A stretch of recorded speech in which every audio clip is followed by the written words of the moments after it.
billion fighting the flab with gym memberships and exercise classes. But exercising an overweight body isn't easy. For some, impossible. As the level of physical activity goes down, the weight goes up. On Fat Doctor, two people who have been struggling with weight since childhood. 27-year-old Hannah Simpson tips the scales at 18.5 stone. In a day, I could eat a lot of food. My relationship with food is very much addictive. I could eat till the cows come home. I could just eat. I live for food. 30-year-old chef Luke Shepherd is super morbidly obese, and carrying his extra weight is taking its toll. Because I'm not going to continue to do what I'm doing now for much longer before my ankles start going, or my knees or back. The list is endless of the repercussions of not losing the weight, and that's without thinking about internally, like the heart and problems that could develop. Expect graphic scenes of gastric surgery on Fat Doctor.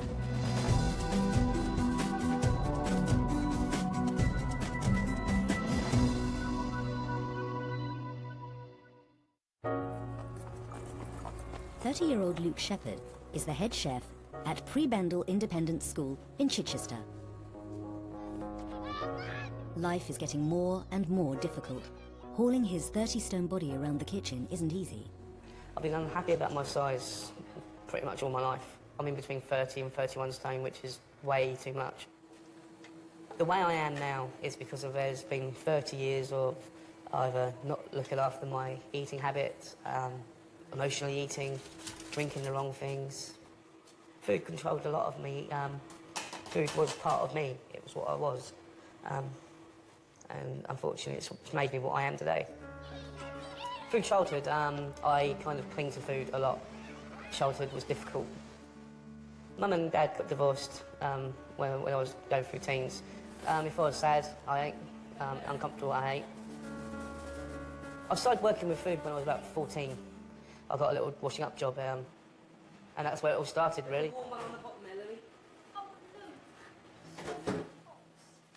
I've always had a passion for food, even when I was growing up. I was very food orientated and always wanted to do it, so that's what I've done. Basically, because I've always been at a larger size, you kind of adapt your ways of doing it, and to me it's normal. But I'm pretty sure if I was a little bit smaller, I'd probably fly around the kitchen a lot easier. Luke has been overeating since he was a teenager. 15 years of consuming way more calories than his body needs is not only impairing him physically, but affecting him psychologically too.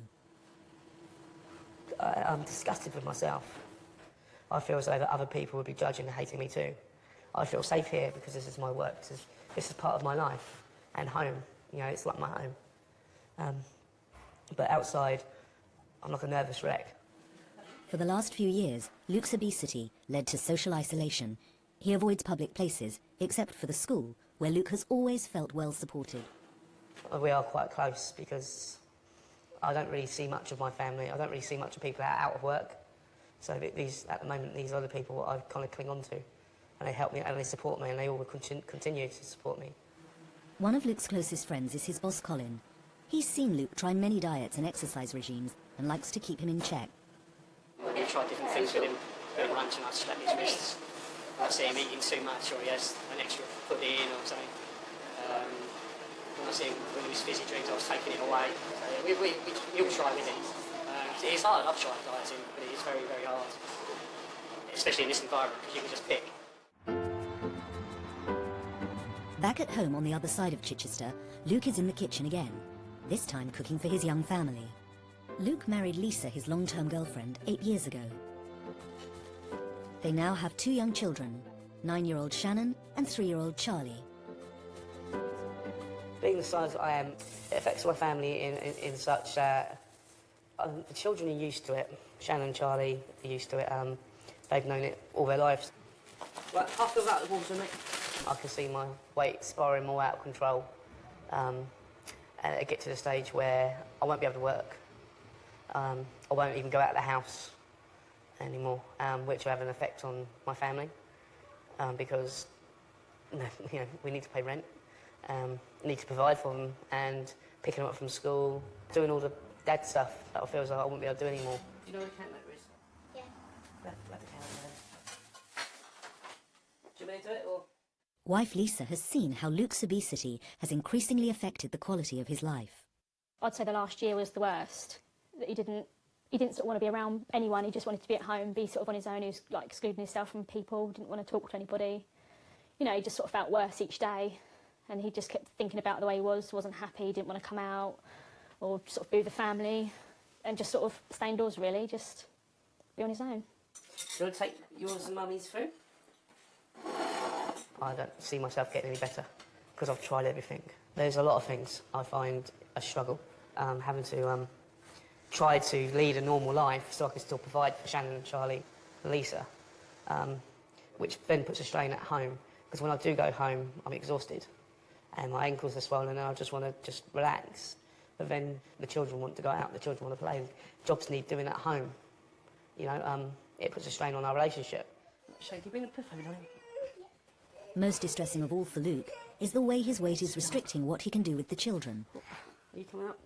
The two children are quite active, you see, and just want, they're constant on the go and people to run around with them, and Luke just feels like it's just too painful, took its toll on them as well, really, I think, in a way.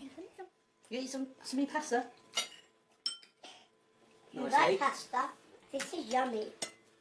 Chickpeas are really good though, because it makes you feel like you're fed up and they don't make you put any weight on. So it is a pea, but a different one. Yeah, it's not a normal garden pea. I look at food as almost like part of the enemy because of what I've let it do to me. And I feel bad because of the way I've eaten in the past, because of the comfort eating. And now it's time to claim it back. Now Luke has decided he needs help if he is ever going to beat his weight problem.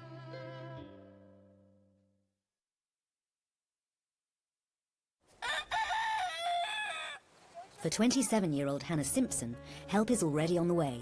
She lives with her parents, dog Ruby, and some chickens in the Surrey Hills.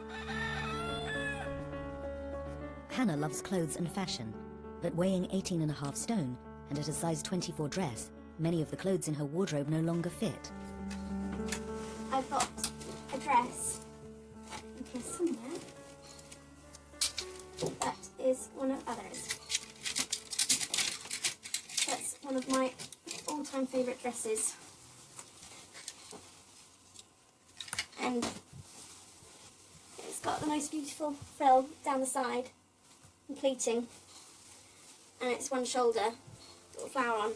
And I can't fit in it. And this used to be sort of a dress when I wasn't even small. There are things I really can't do to my best potential at the moment that I would like to. And so that's frustrating.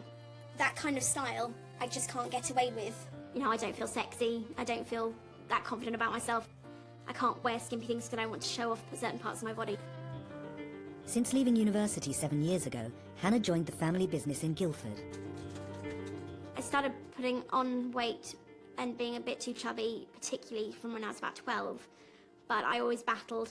My poor mum has battled with me for many years. And I've done exercise and things to try and lose it, but at the same time I was eating too much. But I never felt really huge until I went to university. My weight at the moment is definitely causing me issues. I think my body's revolting against me.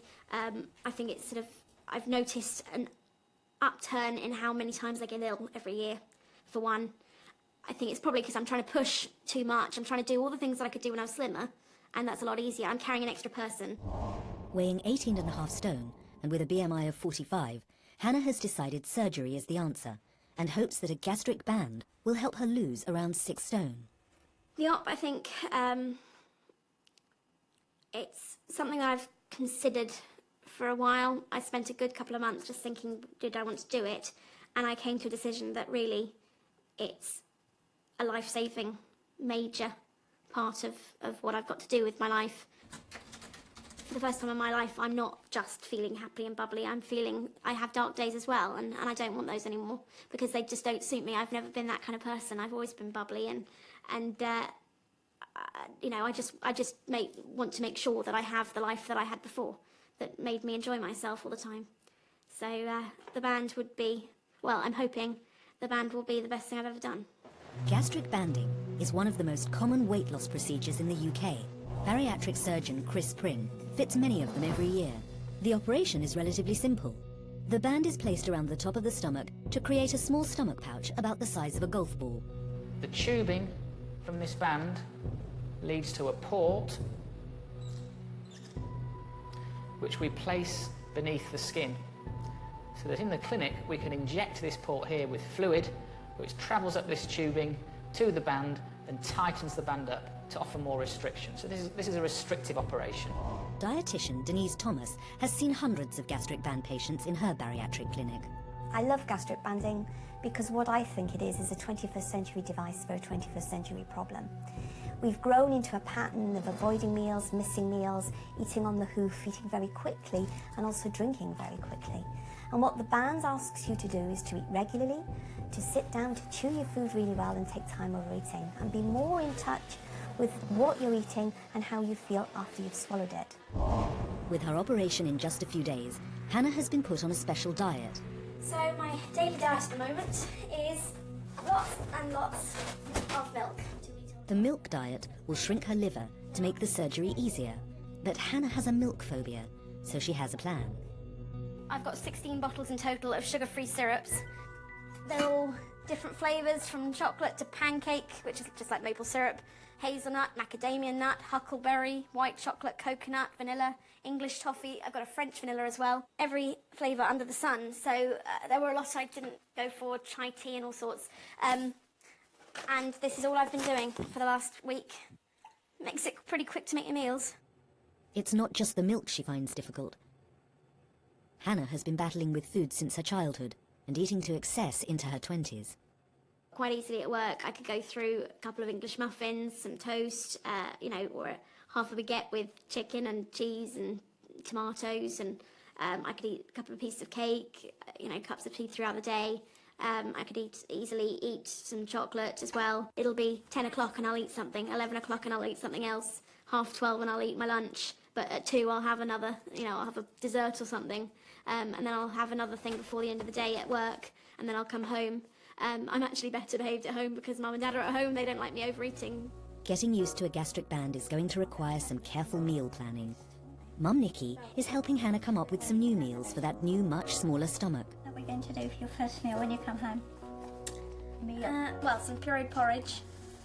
If it works, which it must work really, it will be an enormous weight off my shoulders. I think this is going to be the winner. Please, please everybody. Hannah knows it's not going to be easy, but she hopes that once her gastric band is fitted, her obsession with food will finally be over.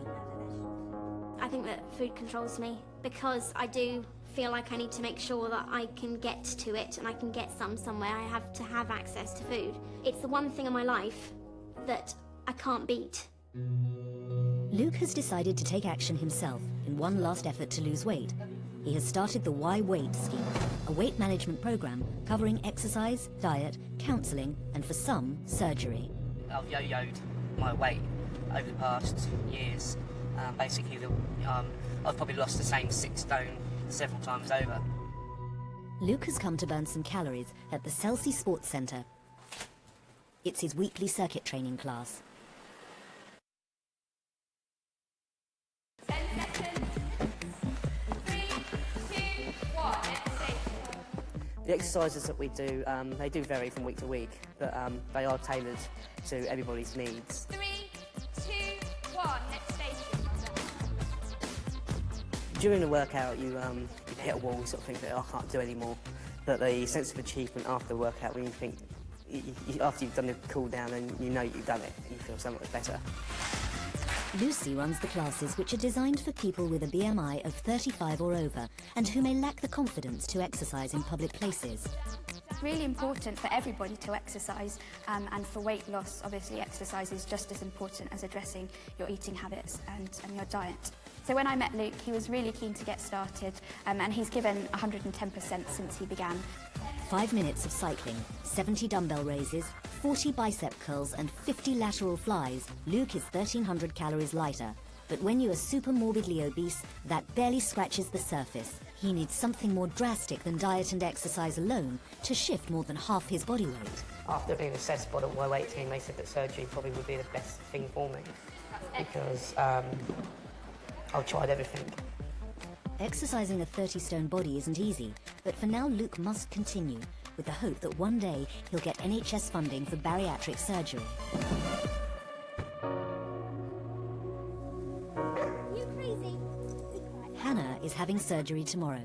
It's costing £6,000 to go private, and the family are right behind her. My family are really supportive about me having the op, but they just want to know that I'm going to be healthy and live a long life and be happy and not have health problems down the line. Well, I'm hoping the band will be the best thing I've ever done. I'm feeling a little bit apprehensive about the operation tomorrow, but I don't think it has completely sunk in yet. Weird. It's just, it's strange going somewhere where I don't really need many clothes, for one, because normally I had to take a suitcase even for the weekend to Birmingham. And yeah, it's strange. I've got to think about what I'm going to pack, which I haven't yet, for when I come out. Last hot chocolate of the day. Thank you. One more.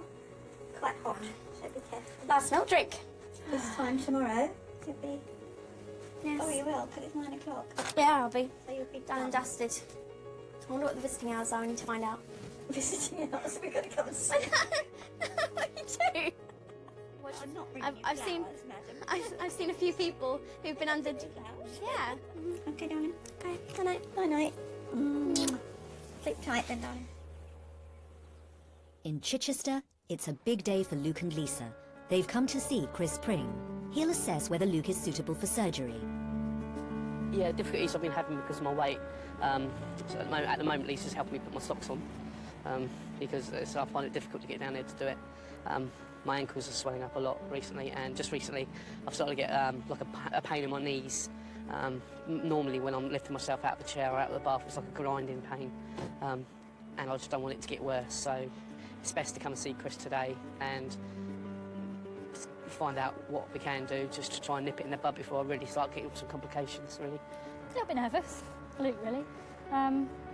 Just try and be there for him, really, and just getting more of an insight about what's going on, what's to expect and stuff.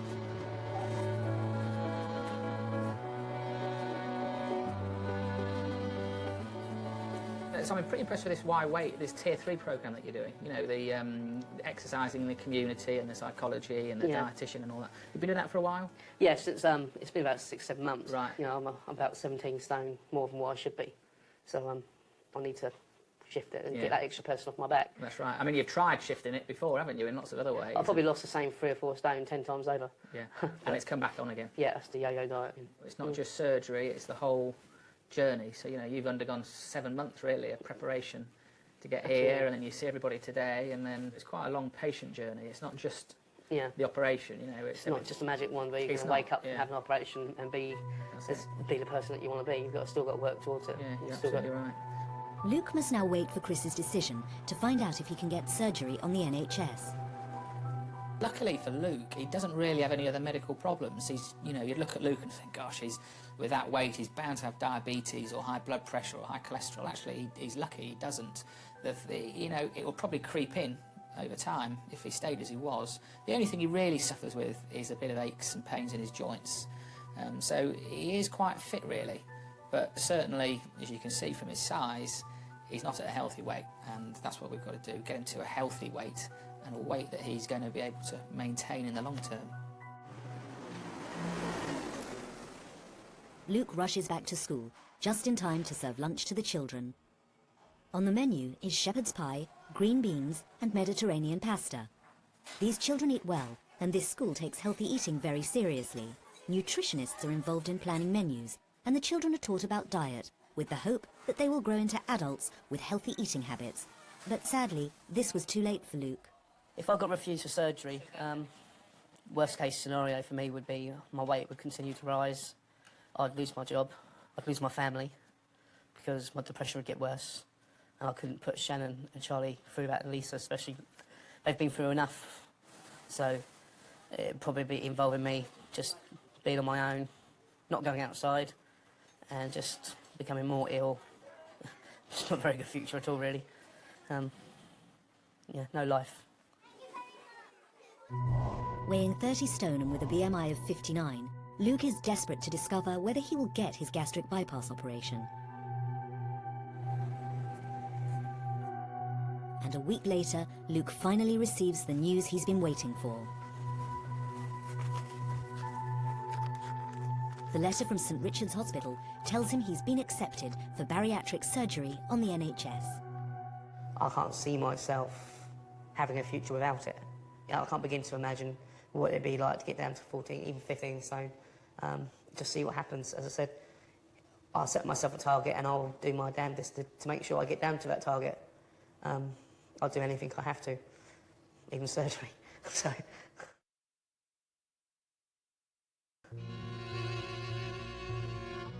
At the Clementine Churchill Private Hospital in North London, Hannah is arriving for her surgery, hoping to lose at least a quarter of her body weight. But first, her surgeon, Shaw Summers, must get her consent for the operation he's about to perform. Today's your day. Yes, indeed. Are you all set? Yeah, I had Do you everything. feel ready for this? Yes, very much so.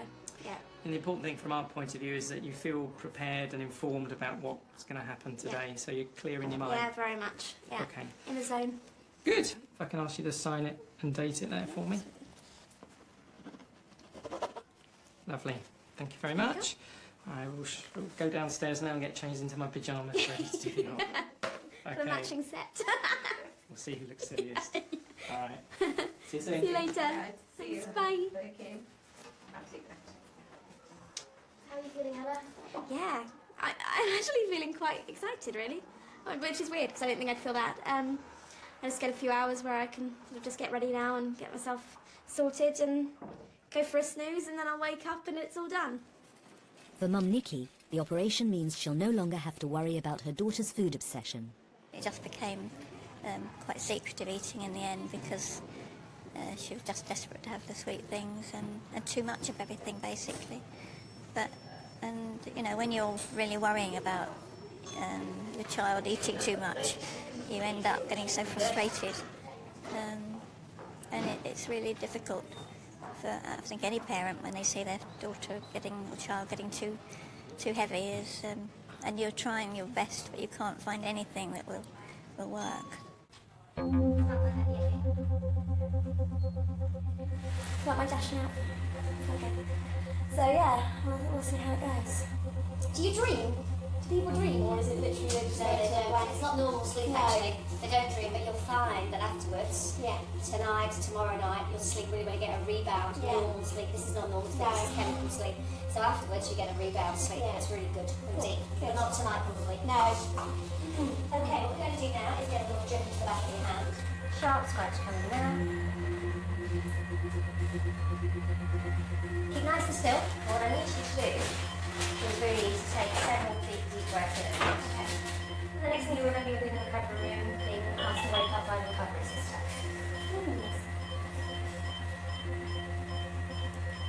Is everybody on the other side? Take good care of it.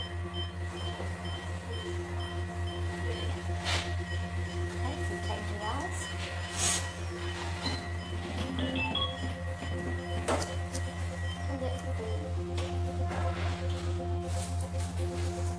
In the operating theatre, anaesthetists have put Hannah to sleep and the surgery can begin. So this is Hannah, who needs a gastric band. Okay. She's been struggling with her weight for many years, and whilst her weight is of a significant level, because she's young, it doesn't bother her quite as much in terms of health as it would do for someone who's older. But for Hannah, this is the issue that's spoiling her quality of life currently. So there's Hannah's liver, and she's done a lovely job of shrinking it, although it is quite a big liver. There's her spleen, and this is the fatty covering over all the intestines. Okay. Right, so now I've got to put the big port through Hannah's tummy, the port that's going to carry the band into the tummy, and that's going to allow me to put the adjustment button under the skin. So as you can see, it's quite a big sized port. The band is something you tend to leave alone once it's adjusted correctly. It should be tight enough to restrict eating to a slow pace, and every mouthful's chewed and considered carefully. It's not something that should choke you. And so flying should be straightforward. Any kind of day-to-day physical activity should be entirely straightforward, and really the band doesn't enter into it. The only thing the band should do is make you slow down your eating. Right, my job is now to make a space for the band to just fit round the very top of the tummy here. The band itself can now be inserted into Hannah's stomach, and it's not cheap. Lovely. Right, so here's just over £1,000 worth of plastic. This is the gastric band, and it straightens right out so that I can poke it down this trocar.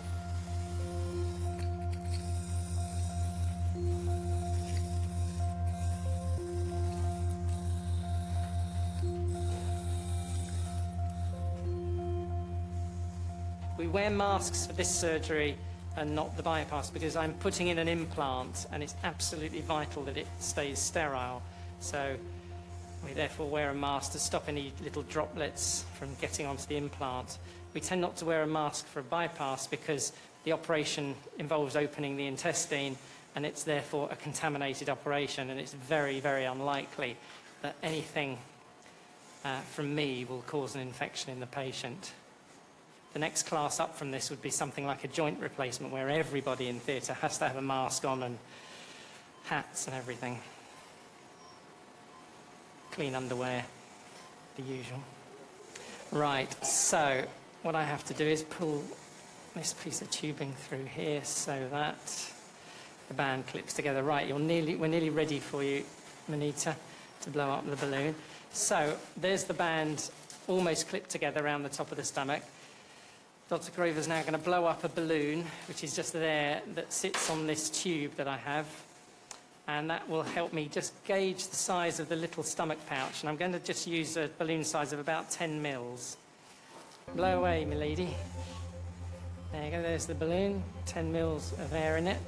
Okay, if you now pull the tube back. Yeah, with it inflated until it lodges at the esophagogastric junction. Stuck there? Okay, if you hold it there for a sec. My job now is to click this band together. Like that. And just pull any spare stomach back down again. Lovely. Let's just have a look there. So you can see there's a little bulge there of stomach pouch, which is all that will fill with food. And as Hannah now eats, she'll feel that bulge and then want to slow down her eating. Okay, so I'm now going to stitch the stomach to stop the stomach from slipping up through the band. Clearly, with such an expensive piece of plastic in the operation, I have to be very careful with this sharp needle not to puncture it, because it would be a terrible shame. Right, so the band is now in position around the stomach. What I have to do is now tunnel the band so that the tube comes towards the outside and we can attach on the adjustment button onto the tube. So the band is sitting there nicely around a tiny little pouch so that as Hannah swallows, she'll get the feeling that it's having to squeeze through a narrowing, and that feeling will help her slow down her eating completely. Shaw now has to feed the tube attached to the band back through Hannah's tummy wall and put the adjustment button in place. This is the adjustment button that's got to sit underneath the skin. Now I've got to just put the port inside a little pocket I've made in her tummy wall, and then we're done. Now, Hannah's band is not inflated, and most bands, when they're put in, are not inflated to start with. So she will need to have a band inflated or adjusted, and then over the first few months of having the band, Hannah will need a number of adjustments to get the tightness to the level that she needs. Okay, the tube's now going in, and we'll just pop that in its little pocket. There you go. So you can't actually see a bulge there at all. The stitches just hold it nice and flat so that when we come to do our adjustment with a needle, we can do it in the clinic without too much trouble. So the adjustments for gastric bands can go on lifelong. They're rarely more than once every year, once the band is at its right sort of level, just to top it up. And because it's so simple and effective from a medical point of view, gastric banding is probably one of the most applicable treatments. Gastric bypass tends to be reserved for those who've got serious problems that need dealing with straight away. But for younger people or people who just need that help to maintain a diet, and those with the right eating patterns, a gastric band is entirely adequate, and I'm confident that Hannah will make a good success of her gastric band as the months go by, and that it will do everything she needs to help her gain her confidence again and lose enough weight to make a real difference to her life. The operation is successful, and just 20 minutes later, Shaw comes to check on Hannah in recovery. Take that off for a second. Not bad, a little woozy, everyone's a little slightly wonky. I'm always slightly wonky. It's my character. Everything's gone fine. Good. Okay, the operation is very straightforward. Brilliant. The band's in place. Good. And there is a little girl inside trying to get out. Yeah. Alright, so I hope that'll do the trick for you. Perfect, So thank you. you're only out of surgery about 15-20 minutes Okay. and the recovery will carry on exactly as it has done, straightforward. Marvellous. Not too sore? A little bit, but manageable, obviously. Good. Okay. Yeah, You'll be right as rain in the morning, Yeah. and then we'll let you go. Get a good sleep. And Okay. Yeah, See you in the thank you morning. very much. Yeah, see You're you welcome. tomorrow. Bye. Hannah will be home in 2 days and getting used to life with a gastric band. With just a day to go before his gastric bypass surgery, Luke is explaining his operation to his daughter Shannon. They're just going to make a little snip there and bring that sausage there up to my stomach. Would they have to cut your belly open? They will cut my belly a little bit, yeah. And that's just so the surgeon, the doctor, can get his tools inside my tummy and he can get the sausage and cut it and then join it to my stomach. So it's like a shortcut for the food. But it just means that I'm going to have smaller dinners. My tummy will get filled up really quickly of food. So I won't eat as much, which means... You only eat about one piece of pasta and one piece of spaghetti. Well, maybe a little bit more than that. So then it'll help me lose weight so we can do all the things that we want to do. It's the day of Luke's operation, and he has checked in early to the bariatric ward at St Richard's Hospital. The life-changing operation he's about to undergo is just hitting home. I think before I'm just more worried about Lisa and the kids, to be quite honest, because Lisa's not used to being at home on her own. Charlie's under strict orders that before he goes to bed at night he's got to make sure the front door's locked and that the fish tank light's switched off and that he's got to look after Shannon and Mummy. So, he will. He's the man of the house now. A 3-year-old. He'll look after them.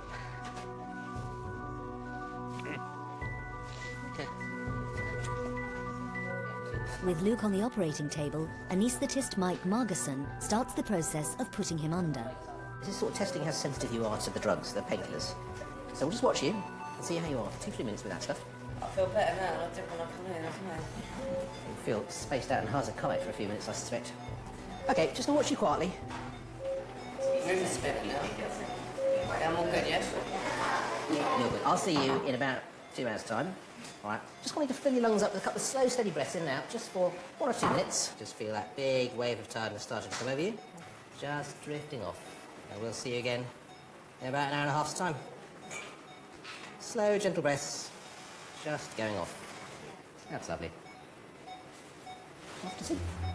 So you've got the effects of this stuff. Surgery is always a last resort, but Chris Pring is confident it will help Luke get back to a normal size. For someone like Luke, who's battled and battled and battled against his weight and battled for good health, I feel like I'm in a very privileged position to be able to help him. It's rewarding and it's humbling, you know. It's stressful. Chris makes 5 small incisions into Luke's abdomen to create the ports for his surgical instruments. His fat distribution is more around the top of his legs and the bottom of his tummy, his abdominal wall, really. So inside, it's quite pleasant from a surgical perspective.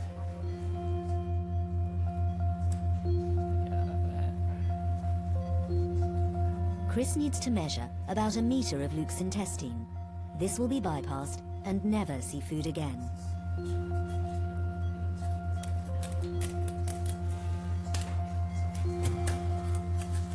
So we're just finishing off rearranging all of the small bowel here.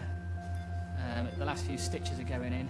We've divided his small bowel and then we've joined it back to itself further down. I've got to put this pole on here to hold one of my instruments, so I attach it to the table, but he's pretty wide, is Luke, so we're okay there. Chris now needs to lift Luke's liver out of the way so he can access his stomach more easily. So this is a retractor that I put in to slide underneath the liver. It's called a Nathanson retractor. It was designed by a guy called Les Nathanson, who's a South African who works in Brisbane. He designed this liver retractor in his garage. He just banged it all together and got a blowtorch out and designed this retractor so that it slides in and fits under the liver really well. And he didn't patent it. He totally forgot to patent it, and everyone around the world uses it. he's not at all bitter. And you can see I'm just holding the liver up now. Actually, Luke's liver's great. It's just like a really good, healthy-looking liver. No fat in there, and it's easy to manoeuvre. So Mike puts his tube down. We'll just get it slid back a little bit. There's stomach there. You can just see the tubes coming out. Lovely. So this is the second half of the operation. And you can just see in the background, I'll just show you there, you can just see his spleen. There it is, there's his spleen. We've got to stay well away from there. And just up here, just have a look up there, Jen. You can see his heart beating away here. So this is just above this muscle here, the diaphragm is the chest cavity. So we're right under his ribs now, doing this bit of the operation. In the second stage of the operation, Chris uses a special staple gun to reduce substantially the size of Luke's stomach, creating a much smaller stomach pouch. Okay, so we're just going to put the last staple across the stomach. So Mike puts the bougie down, which is a tube through the gullet down into the stomach pouch. There it is. That's great. Great. Very reassuring. Okay, so here's his new stomach pouch, all done. And that is very small. That's the size of a golf ball, that. That's his new stomach in my left hand. On the right hand, James has got hold of his old stomach, and you can just see the difference in size. This is all old stomach. Look how big that is compared with this. So a small amount of food, and Luke is going to feel full. 10 minutes from finishing. Ball card goes off now. So Mike's given me 10 minutes to finish. Oh, you'll do it. You'll do it. Handle the gas. Okay, out with Les's liver hook. 4x3. 1, 2. This is the fatty omentum that we divided at the beginning, and we just rest it back whence it came. Yeah, the omentum is what we call the abdominal policeman. It's this big fatty apron that it wraps around any infection that might be occurring. It's the body's way of sealing off infections. Like I said, the abdominal policeman. And there we go. It's back where it needed to be. All done. Thank you very much. Thanks a lot. So he's had a very safe operation there. It took, like I said, an hour and a half. Went very well. We'll go home in 2 days. And I will be interested to see what his exercise class think. You know, when he starts going back to the exercise class as his weight falls off, and the progress he'll be making on that as well. So, happy days for Luke. Hello Lisa, it's Chris Pring here. I'm just leaving you a message. Luke's operation went very well indeed. He's absolutely fine, and he'll be back on the ward in about an hour's time. Okay, see you, Lisa. Lukey, hello there.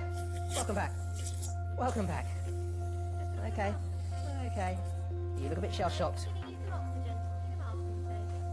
All done. Slow, gentle breaths in and out. You all right? Good, it's spaced. Not surprised. Okay. Luke heads off to recovery, slightly spaced out. He'll be back with Lisa and the children in a few days. 6 months later, Hannah is returning to the Clementine Churchill Hospital and already 4 stone lighter. Well, when I started, I was 18 stone 6 3/4 pounds, and now I'm 14 stone 11 1/4 pounds. It's time for Hannah to have the restriction on her band adjusted. Shaw is going to inject saline into the port to tighten the band. Legs up to tense the tummy muscles. I can feel your little port. Okay, I'm just fixing the port nice and still through the scar. There you go. Did you feel that? No. Well, tiny bit, but... There we go. So I know I'm in. Just relax now. And then I'm going to put 1/4 of a minute. It's a tiny adjustment, but it will restrict Hannah's eating even more. It takes about 4 to 6 months to get to the right adjustment to leave the band for the longer term. But bands need adjusting throughout life. The average is about once a year, once every 2 years, once there's stability and the weight loss is finished. But in that first year or so, as the weight's coming down, we tend to do 2 or 3 adjustments a year to keep the band just at the right sort of tightness. Now here's a band, just like the one that we've put inside you. You can see that the band itself has got this rubber ring on the inside. And if I blow it full of air, you can see it narrows down. So you understand the tiniest adjustments can actually make a big difference. Yeah. Good. Wow.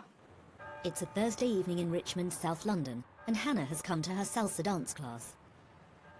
is one of the venues I come and do salsa. I've been doing salsa up to 4 or 5 times a week now, which is a massive difference from before the operation when I could barely stand for 10 minutes, and now I do advanced salsa. I'm training to teach salsa, and yeah, it's really good fun. It's a way of doing lots of exercise without having to go to the gym. As I've lost weight, I have to keep up the salsa to make sure that I don't have that problem of getting loose skin and looking floppy. I want to have a nice tight toned body, and it's a way of that, but also it's a way of being able to eat the extra chocolate bar if I actually want to have one every so often, because I don't have to be perfect. Yeah, I've got my love of salsa back now. I was starting to resent any exercise whatsoever because I was angry that I couldn't do it, but at the same time I wasn't willing to help myself and make myself do it. It's made a massive difference having had my gastric band now to my energy levels. Now 4 stone lighter, the dancing is a lot easier, and Hannah's confidence is blooming.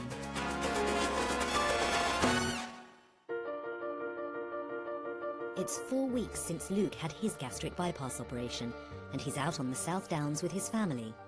So far, he's lost 2 stone in just 1 month. I'm on your patch. Yeah, I'm over the moon. It's coming off. I feel relieved, and I feel blessed as well. I feel very lucky that I've been given this opportunity to have this surgery. Watch out! Oh, God! And Luke is already reaping the rewards of being lighter.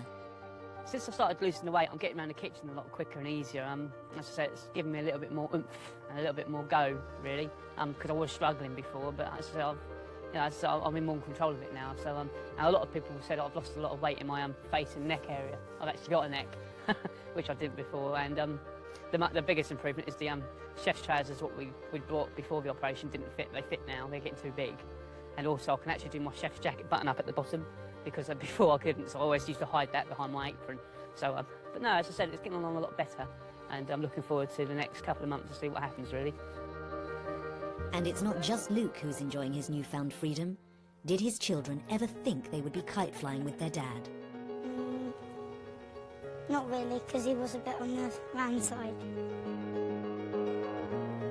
Luke and his family can look forward to a better life together, even though he knows there are still challenges ahead.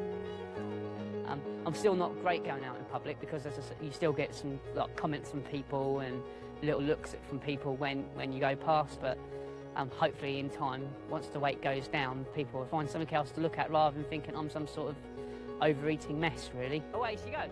I think the goal is 20 stone. Once I get under 20 stone, that will be a new part of my life, sort of thing, because I don't ever remember being under 20 stone. Probably teens, if not, and so we'll see how it goes. I mean, it's so once I get down to a weight that I know I've never been before, that's when I start feeling that I've made progress. Whoop. Luke is not only curbing the calories, he's continued with the circuit training, and he's even joined a gym.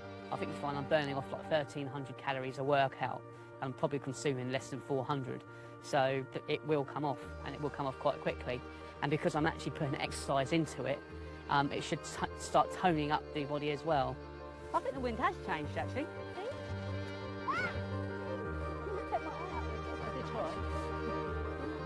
Oh, no, man down. Oh.